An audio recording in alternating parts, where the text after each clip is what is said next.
day, all. Ira Epstein with your financial market wrap-up, and this wrap-up is for Monday, November 1st, 2021, and boy, we're getting on already at 5:03 p.m. Central Time.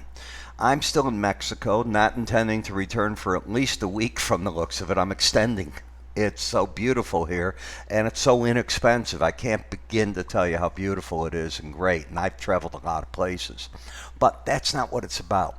Today on the way up in the Dow, I told traders, be careful, you're entering a resistance zone, and the Russell took off while the other indices backed off. In the gold market, down a fraction while silver's gaining and copper's pretty flat. Dollar got hit, as you can see, but I don't expect it to fall much one way or the other, and bonds and notes flat. So the event of the day, there were a couple of them. Joe Manchin is absolutely still stirring things up. Senator Manchin came out and said, you know, the details that he's not getting on the reconciliation bill, he's smelling that they're too rich and this bill will not be $1.75 trillion, but without exact knowing, it's going to explode in value, and he's kiboshing it. You saw President Biden today nodding off at the COP26 climate forum. That was all over Bloomberg, and that's how that goes.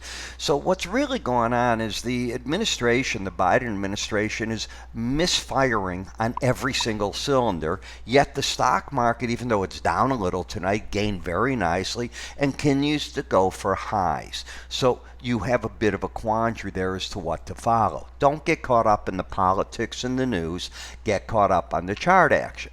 And as you know, I'm not here, I'm not in front of the charts, but that doesn't mean I can't use and point out that we're still up, and you're up for 7 points early in the week. When you look at the bar chart, the market has been coming up, but this is a stilt. You don't stay up like this without corrections over time. You had them back here. You got a correction, then you get another run, you get another correction. Why should this be any different? So a good day Monday up, be careful that a Tuesday down day could be facing the market. What you don't want to take out if you're going to keep the pattern going is this low right through here. And we'll call that low 45.4375. If the market pulls back there, notice how it'll be at this old high that I left on the chart just to show you. I wouldn't be surprised if you pull back and fight a game there.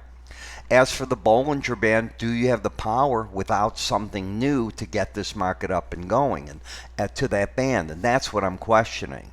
So be a bit cautious here.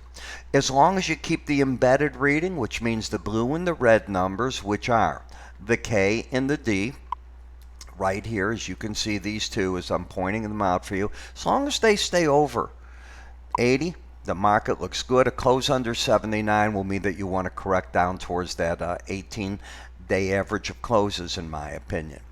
In the NASDAQ, it's the same. Fully embedded reading, higher lows, higher highs. The market still, the chart looking very strong, and until you see reasons to come out, which I don't see, it would take the red line here under 79. I think the pros will buy the breaks in this market as long as you don't first take out the previous day's high first. In the Dow, the market's got higher lows, higher highs. If you're a paid subscriber of mine, today was one of the days where I told traders to step away in some of this Dow. Not all their position. Why? Because if you go to the weekly chart, you're at a resistance point, and I showed that over the weekend. In the Russell, on the daily chart, you're now over the upper Bollinger Band. You don't chase a market when you do that. In the VIX cash, look where you rallied to, and you're failing back.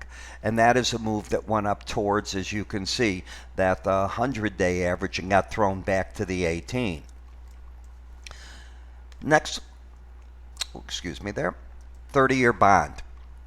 So we're overbought in a lot of resistance. You can see here you've got the 200-day moving average, you've got the 18. I would not fight with that. I think that you got too many problems there. That's a lot of resistance. You're getting a bounce to the 18-day average in the 10-year note and going nowhere. So while the trend is up, the bias is down, and the market just flattened itself out. I think the dollar is just caught between the upper Bollinger Band area from back here to the lower Bollinger Band area where you started hitting and all this and not really going anywhere one way or the other. The Eurocurrency, well, you've had these big moves, as you can see up. Remember, that was an outside what? That was an outside day up, and then you took out the low, which often means you're going to make a run at the lower Bollinger Band. And I know you pulled back to the 18-day average of closes, but that is in play until and unless you take out the high of this day, which was 117 even on October 29th. In the British pound, Britain and France are going at it over fishing rights, and it's complicated, but they're threatening each other with trade sanctions, and that gets serious, and that's weighing on the pound at this point. If it wants to weigh further, the Brits gave 48 hours to France to clear the matter up. You might go to the lower Bollinger Band. Neither country wins with that.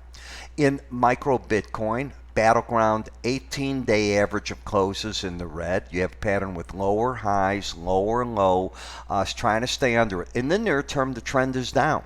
You'd have to, in order to break this, get it back over 63,575. Otherwise, the 55,000 level is in play at this point. Then I'm not going to show the Dees Brent versus the other. They have both expired as of Friday. I will move those to January for you as I'm doing here. You'll see those tomorrow. But you have a pattern of a higher high, lower low, very much sideways action. In WTI crude, you have a higher high. If you look at the break low on this, you were 79.96. You came down here. You took that out at 79.37. So you got higher high, lower low, a lost embedded reading. Do you see it right through here? And when you lost it, where'd you go? Just like I teach in my enhanced Bollinger Band course, back to the 18-day average of closes to regroup. Did exactly what it should. Heating oil, the market is waiting for that first really cold weather to set in, which it doesn't yet have. But once it does, this should come alive. I'm looking for sideways action between the Bollinger Bands against the 18 and then an ultimate breakout to the upside, unless out of left field somebody wants to produce more oil and make it available, which after COP26, no, I don't see that. And as you know, and as my subscribers know, I said, why do you want to be long any oil product in front of this COP26 meeting? Nobody's going to go crazy in pricing until the meeting comes to an end. Then they can do whatever they want once everybody's out of Dodge, so to speak. Natural gas pulling back over to the 18-day average, oversold. Just like I said to you in the heating oil, I view this all as sideways action that should resolve itself to the upside, is my educated guess. You might want to take a look at this if you'd like to learn more about how to work with these enhanced Bollinger Bands as I keep talking about them.